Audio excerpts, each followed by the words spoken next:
नमस्कार. आयच्या ह्या खासा हेडोनात तुमकां सगळ्यांक येवकार. आज आमचे बरोबर गेस्टी अशेच खास आसात. ते म्हळ्यार फोमेंतो रिसोर्साचे MD आनी गोवा मिनरल ओर एक्सपोर्टर्स असोसिएशनाचे president Ambar Timblo. Sir, welcome to the show. First thing, obviously I can ask this question to you because I have heard number of versions and answers of this question. When do you as industry really feel that mining can restart in Goa? Realistically. We have to look at the word realistically in relevance. I always look at it optimistically. And I believe if all stakeholders put the sincere efforts, it can start as early as the end of this year. What needs to be done for that? As per the Supreme Court judgment, it is very clearly said that a decision needs to be taken on the mining leases and environmental clearances have to be redone. Both these activities can be done and put in place within a period of 6 months. Are you satisfied with the efforts of the state or the union? As an industry, you said you're optimistic, you have to look at it optimistically. Yes. But is there a level of satisfaction in what is happening? I think if anybody says they're satisfied, are not telling the truth. Because we always have to aspire to do something better and faster. The impact on the economy has been so substantial over the last 7 years due to this shortage. I think the patience is wearing thin. The opportunities for people are dwindling. And as a result of which, any delay is unsatisfactory. You said state has provided many options. Many people are talking in different languages. What is the most practical option? See, you'll have to look at it in perspective. All our mining leases were made mining leases by an abolition act in 1987. So let's put it this way, you were given a birth certificate in 1987, which said that, and of course that act was challenged in the court, and the final judgment which holds today of the Supreme Court in 1998 said that while you are challenging this abolition act, you are to continue mining. So things continued on that basis. Then the next Supreme Court judge says, grant leases and ECs afresh. That also gets complied with. So in 2015, a new act is introduced by the Government of India, which now puts a cap on how many years a lease can exist. So all these things put together, you've got an abolition act that says this is the day you're born, but you're now saying there's another act that says this is the day you end. And there was no harmony between the two. This could have been an oversight at the time, or it had not taken, but the state government immediately after the new act came into place informed the union government that there is a mismatch. Your new act says everybody should get 50 years from the date you were given a mining lease. Now, Goa is the only place in the country that was not given a mining lease by the act. So, when does our date start? So, had they clarified this at that time, there would be no problem today. Even today on interpretation, I would say that you do exist from 1987 and the act provides that you get 50 years from that date. This is assuming that you are unsuccessful in challenging the abolition act in the Supreme Court. Every other state has got this 50 years. In fact, every other state got the renewal option also. But the Supreme Court in its wisdom said that the Goa state does not have the renewal option. So my answer to your question is, if you go on the basis of equity and logic, every state has to be treated equal. All the options and provisions of every act should apply to all the states. So therefore, it's behoven on the state and the center to regularize this mismatch between the acts. You are saying harmonize both the acts. And harmonize the two acts. That's the only option. Well, it is the most practical option, but at the same time, it is what was needed to be done and what was said to be requested immediately after the 2015 Act, where they said there is this lack of harmony. But the urgency to implement that harmony was not required because mining had restarted. So this harmonization could be done in the course of time. Now the urgency to effect the harmonization is that mining has been stopped by another interpretation. So that is the situation. So it's not just the most reasonable suggestion, it is the one that seems to sequentially follow. One query that even many of the top bureaucrats have raised is, although it creates harmony between the two acts, it may seem like you are overreaching the Supreme Court judgment. Well, that's a matter of legal interpretation, but I can tell you from my limited expertise on the subject, is that the Supreme Court judgment, if I recall the specific direction, tells us that your second renewal is cancelled. You are to continue mining till the 15th of March, and on the 15th of March you are to stop until fresh mining leases of fresh ECs, not renewals, are done. So he has categorically said you cannot be a renewal.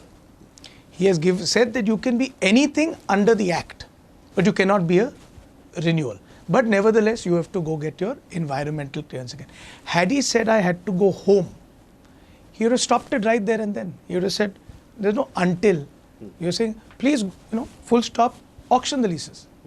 In fact, in the judgment, Honorable Justice Lokar has held that auction wasn't even a constitutional, was not mandatorily required. Yeah. So that's all been, it's all there for all to see. So there has been no overreaching. But at the same time, remember, we have 4 judgments to deal with. We have the pending Abolition Act interim judgments that have to be respected, Loku's judgment that has to be respected, Justice Patnaik's judgment has to be respected, and therefore coming up with the correct solution is very important. And I'll say this, if you do not make it absolute, the correction, the same NGO that every time whose mandate is to shut down mining in Goa will try and find an interpretive approach and go again to shut it down. So it's a very unhealthy way to be. So you need to get finality. Let there be no scope for more interpretation. Yes, let there be clarity to proceed forward. There was always clarity till 2012. There was no lack of clarity till 2012.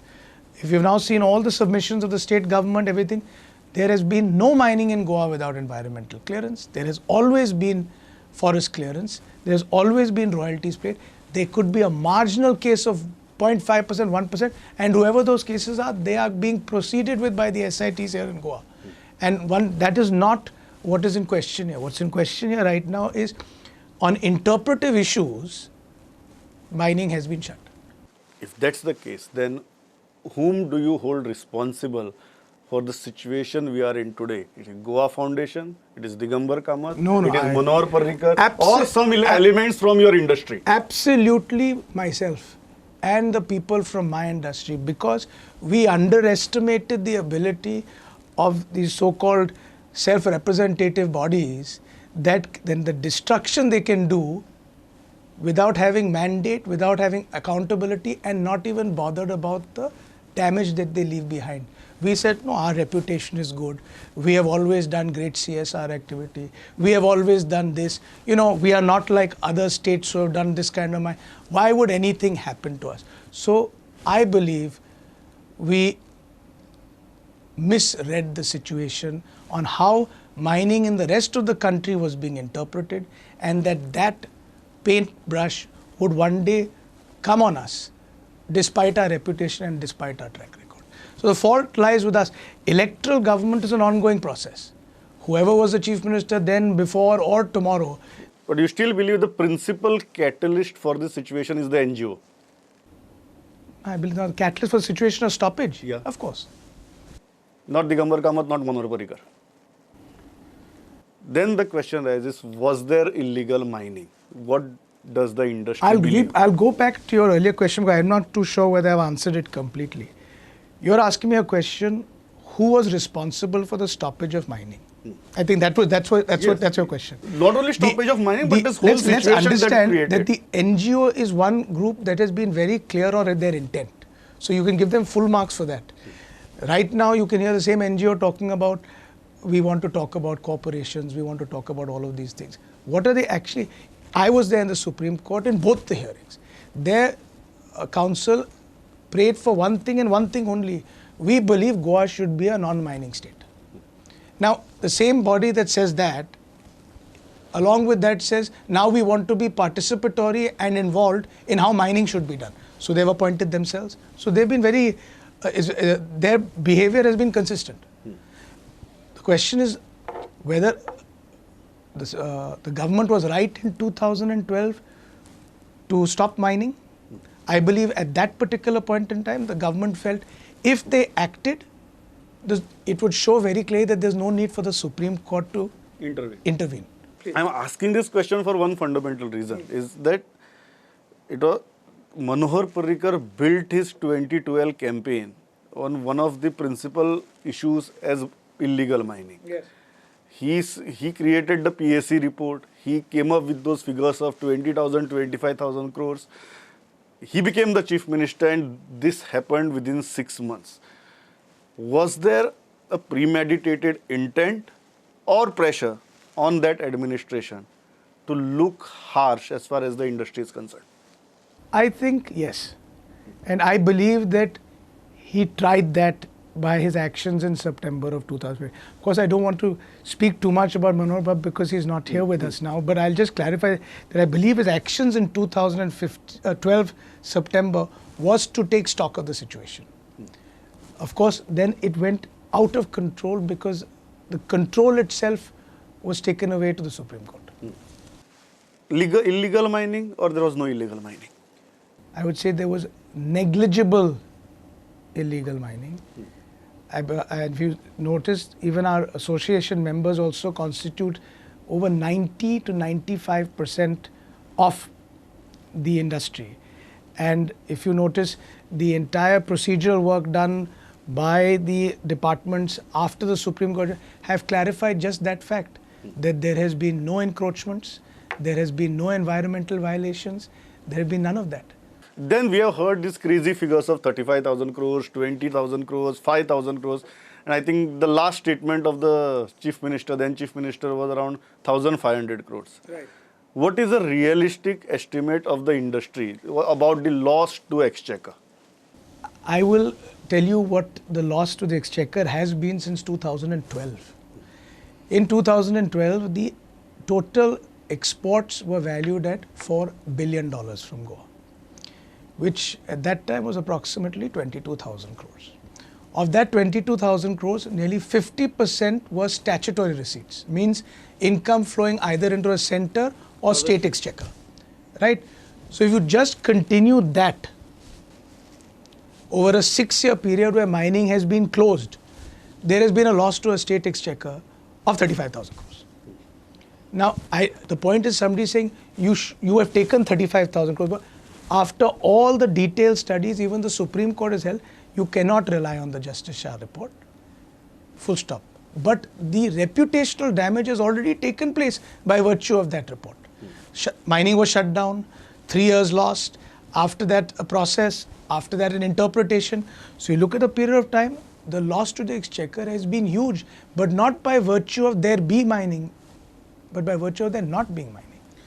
So you are saying you don't owe the government anything as of now?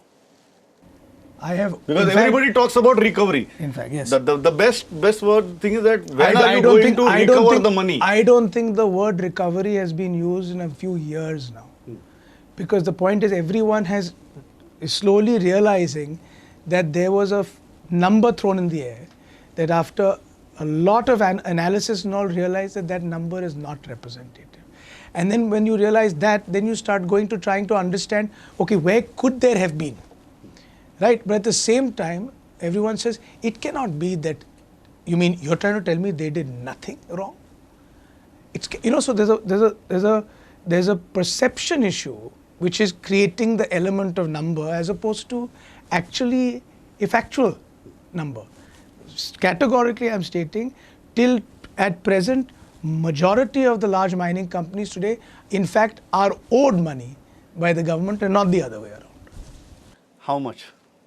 Well, it depends. I mean, how much means there have been, if you just take the last 1 year where royalties have been paid for ore still not been able to be transported, stamp duties are paid, all of these things are investments made by the industry to the government to ensure that there's clarity of tenure and clarity of right to work. Now, when you pay for that in terms of taxes or dues or duties or stamp, the other side has to reciprocate with clarity of tenure, clarity of governance, which unfortunately the Supreme Court has held that the state of Goa did not have the power to renew. Do you feel deceived by the conduct of the state government that they renewed, they took all that money, and today you cannot even ask that money back, or it will go into different direction if you do that, and now Supreme Court has said that you did not have the power to do so? That they did not have the power to do so. They did not have the power. So therefore, in essence, I think the party that should be most aggrieved by the Supreme Court judgment should be the state. In fact, the state should be most aggrieved, but the penalty is being paid by the 350,000 people with a further suspension. Right? Because it's the Supreme Court has said, you didn't have the power.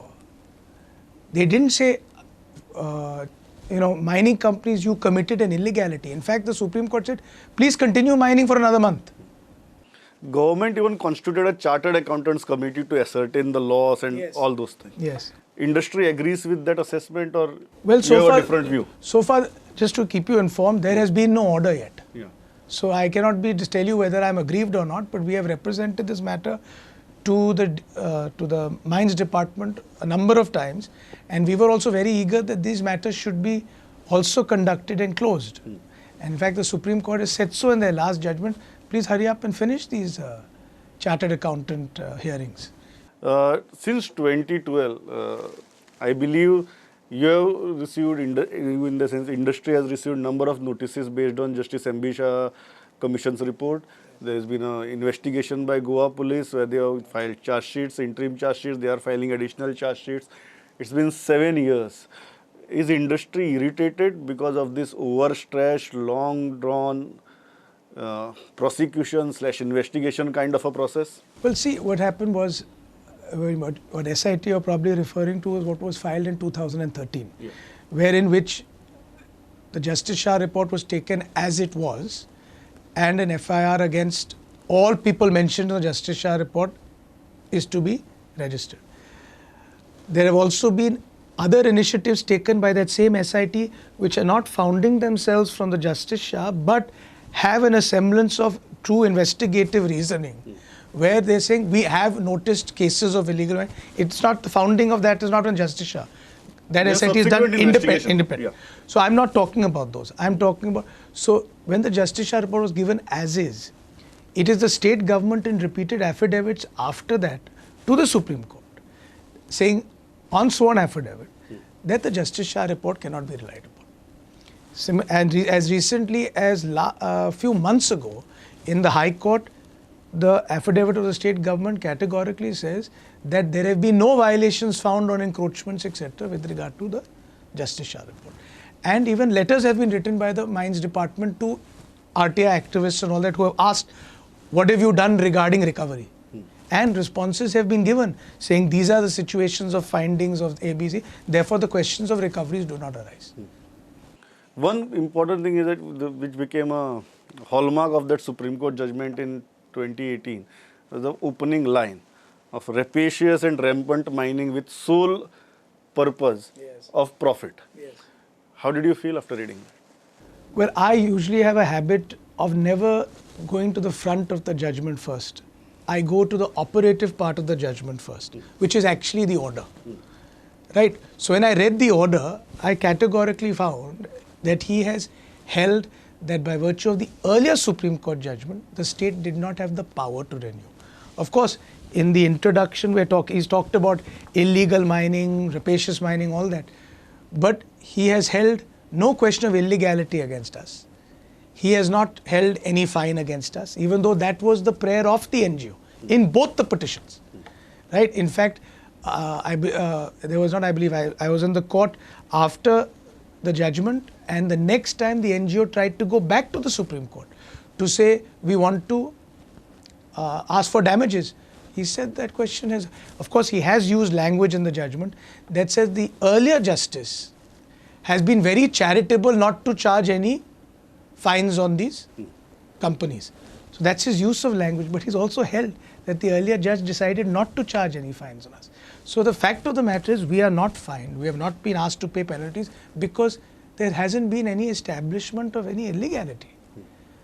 But yes, adjectives are being used because, let's face it, there is a very bad reputational damage at a national level on this industry. Not Goa, on this industry itself. And the Supreme Court judges have heard various cases ranging from not just iron ore to various coal mining, mining in the northeast, everything. And their interpretation of the industry. You feel we are the collateral damage? I fundamentally believe we are collateral damage. So very clear about it. Yes. One crucial aspect even in the judgment is that those last minute renewals, even on the day of promulgation of the ordinance. Did industry misread the situation and went for those renewals, or even you guys were completely unaware that you are playing in the dark? I think I'm glad you asked me this question because I'd like to clarify certain facts on this. There was no renewal done on the day of promulgation of the ordinance. First. Second, at least 28 cases were renewed before the 2014 judgment of the Supreme Court.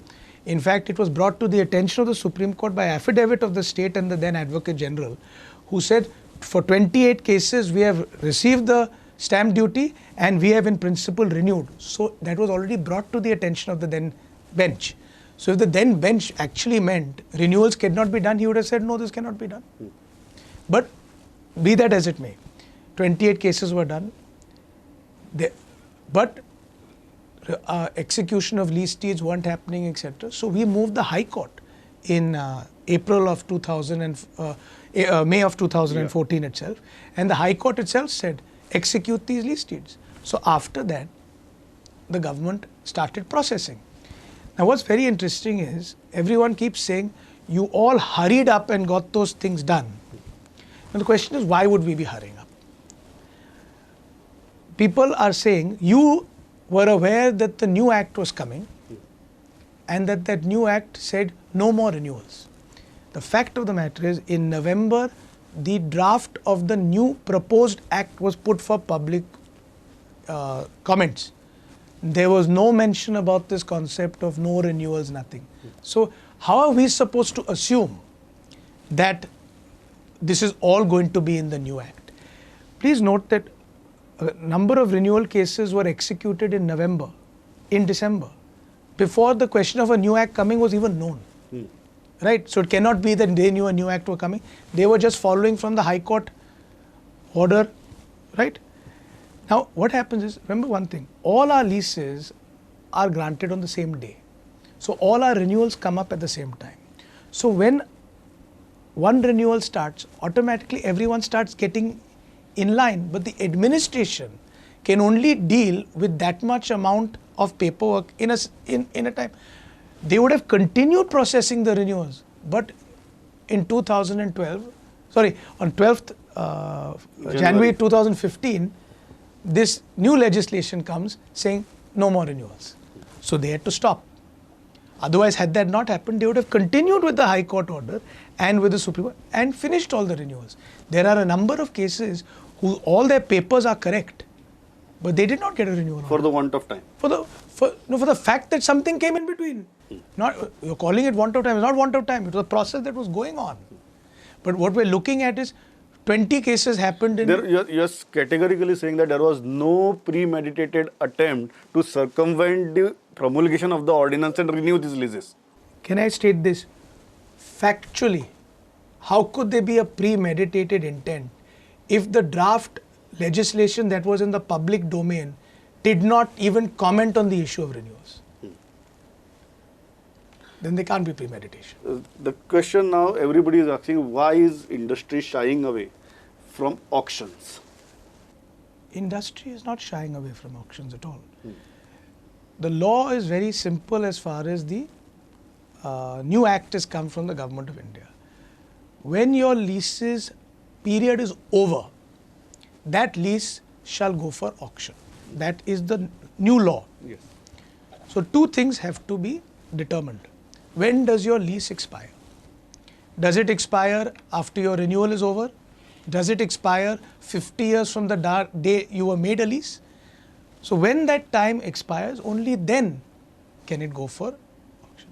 But recently, which is very important to mention now, is in February, the Ministry of Mines submitted this point to the Supreme Court, wherein which they say it is not possible for us to allocate these to anybody till the actual rights which are under challenge on the Abolition Act are determined.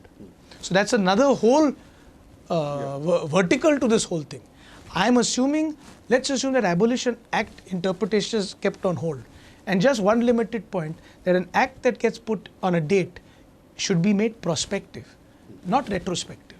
So even if you decide to do away with the abolition, meaning the rights of the so-called concessionaires, erstwhile concession, and just interpret one thing, the day you were made a lease was 1987. If you go by the new 2015 Act, you get 50 years from that date, which is 2037.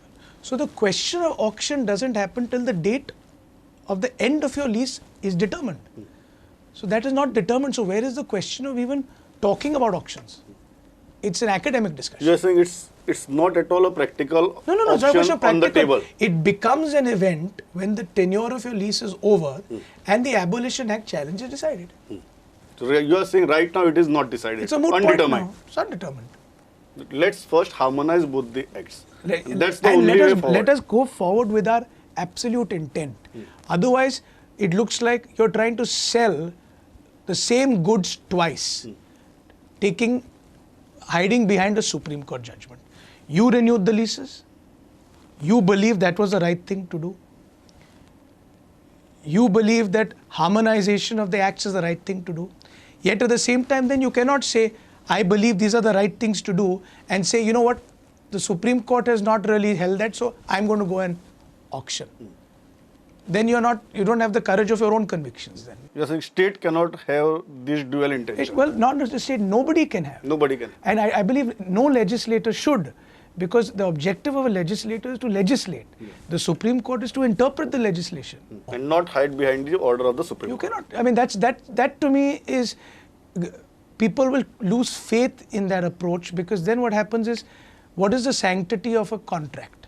A contract, forget a mining lease contract, a contract of a concession for a construction of a bridge, or a contract of a concession for, the development of a sewage treatment plant. When suddenly they say, by the way, Supreme Court didn't like the way I allocated this. So therefore, despite the 100 crores you spent on the construction, I'm going to give it to somebody else.